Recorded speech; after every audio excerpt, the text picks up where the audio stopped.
네, 다우존스 산업지수가 사상 최고가에 다시 근접하고 있고 5년 만에 최고치인 14,000포인트를 넘어섰습니다. 이런 외부 호재에도 불구하고 내부 악재 때문에 시장이 계속 디커플링되고 있다는 이야기가 자주 강조되고 있는데요.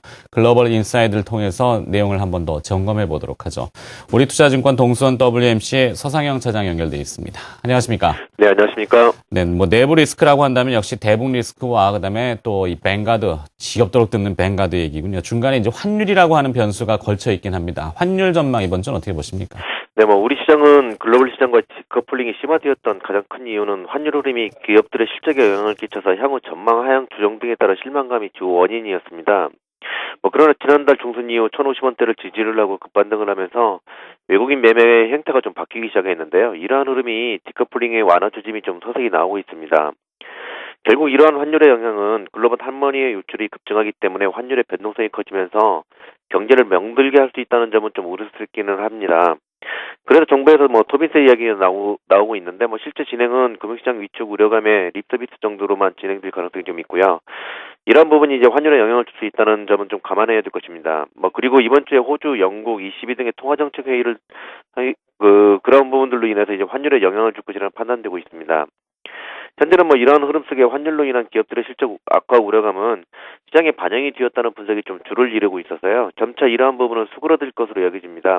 다만 아직은 변동성이 큰 흐름이라서 추이를 좀 지켜봐야 되고, 이러한 흐름이 이번 주 시장의 전반을 좀 이끌 외국인 매매에 영향을 줄 수 있어서 좀 관심을 좀 집중해야 될 것이라는 판단입니다. 네, 시장 참여자들이 우려하는 바는 이 외부적으로는 상승할 때는 같이 못 오르는 디커플링이 나오다가 외부의 증시가 하락할 때는 같이 내려가는 커플링. 속된 말로 남들 오르면은 못 오르다가 남들 내릴 땐 같이 내릴까 봐 걱정인데요. 미국과 유럽을 이번 주에 점검해 본다면 어떻습니까?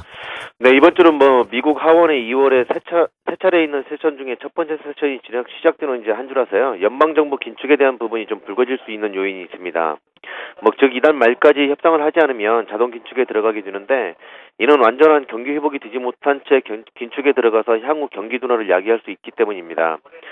지난번 4분기 GDP 예비치가 연방정부 지출 감소로 인해서 0.1% 위축에 들어갔었기 때문에 이번 협상이 잘못되면 1분기 GDP의 흐름도 위축될 것이라고 여겨져 관심을 좀 가져야 될 것입니다. 다만 이번 주는 본격적인 부분보다는 이제 서로 의견 교환 정도가 나올 것으로 여겨지고 있지만, 사상 최고치에 근접한 이제 미국 다우지수에 대한 조정을 빌미가 될 수 있어서 좀 관심을 가져야 될 것입니다. 유로존은 지난 주말 이탈리아와 스페인 등에서 이슈가 좀 시장에 나오고 있는데, 이번 주는 이제 목요일 ECB 통화정책 회의, 그리고 목요일날 금요일 EU 정상회담이 준비되어 있습니다. ECB 통화정책 회의에서는 금리 인하 등 특별한 조치가 나올 가능성은 좀 크지는 않지만 드라기 총재의 기자회견에 좀 집중해야 될 것으로 판단되고 있고요.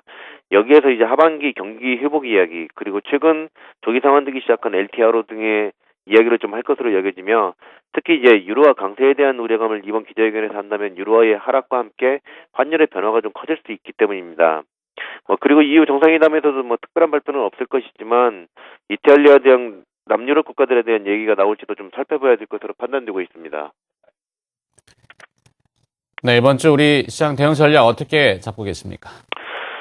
이번 주는 글로벌 시장에서는 호주, 영국, ECB 등의 통화정책 회의가 준비되어 있고, 이러한 흐름은 환율에 영향을 줄 가능성이 좀 있는 상태라는 점에서 관심이 있고, 여기에 미국의 정치 일정과 EU 정상회담 등도 영향을 주겠지만 큰 모습은 아니라는 판단인데요. 결국 이러한 흐름보다는 환율의 흐름이 외국인 매매에 영향을 주면서 시장에 영향을 줄 것으로 판단되고 있습니다. 그리고 주 후반 다음 주 춘절을 앞둔 중국의 CPI가 발표되는데, 이러한 발표 시 예상보다 높지 않으면 자동차 보조금 등을 통한 내수시장 활성화 정책을 발표 가능성도 있다는 점에서 좀 관심이 가는 부분입니다. 즉 이번 주는 크게 보면 말씀드렸던 이슈가 불거지더라도 흐름은 크지 않을 것이라는 점에서 글로벌 시장은 좀 지지부진한 흐름을 좀 이끌 것으로 여겨지고 있고요. 이렇게 되면 우리 시장도 지지부진할 것으로 여겨집니다. 그러나 이러한 글로벌 시장의 흐름보다는 환율의 흐름에 따른 외국인의 매매가 시장을 변화시킬 것이라는 점을 인식하고, 환율과 외국인 매매 추이를 지켜보면서 시장에 좀 대응을 해야 될 것이라는 판단입니다. 네, 잘 알겠습니다. 글로벌 인사이드 오늘 또 해외 쪽의 이야기 들어봤습니다. 우리투자증권 동수원 WMC 서상영 차장이었습니다. 고맙습니다. 네, 감사합니다.